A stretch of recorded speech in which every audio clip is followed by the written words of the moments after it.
guys, welcome to my channel. I'm Babu Randall. We're talking about first aid.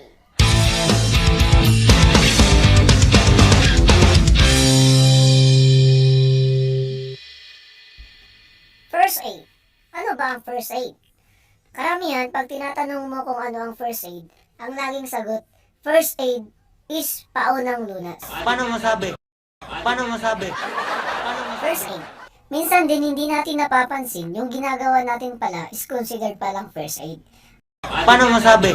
Paano For masabi? example, kung may wound ka, ilagyan mo ng band-aid. Considered ba na first aid yun? Yes, considered na first aid. Ang first aid dun is ilagyan mo ng band-aid. Isa pang example, kunwari nakagat mo yung lips mo. Then dumugo. Ang ginamit mong pang-stop ng bleeding is yung dila mo. Considered ba na first aid yun? Yes, considered na first aid. Dilagay mo yung dila mo to give direct pressure. Kaya first aid pa rin yun. Perfect. Yan yung mga example. Kaya minsan hindi natin napapansin yung ginagawa mo pala is considered as first aid.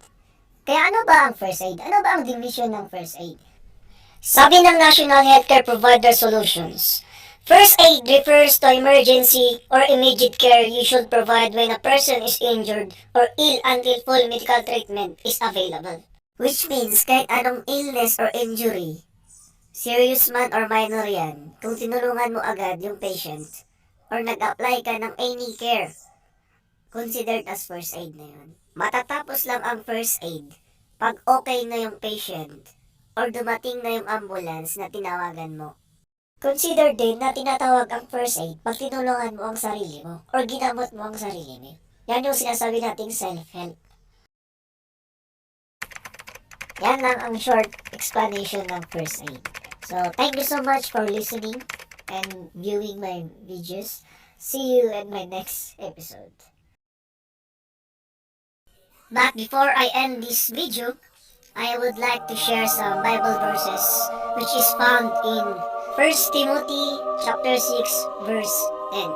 For the love of money is root of all kinds of evil, for which is some abstain from faith in their greediness, and purge themselves through with many sorrows. Like.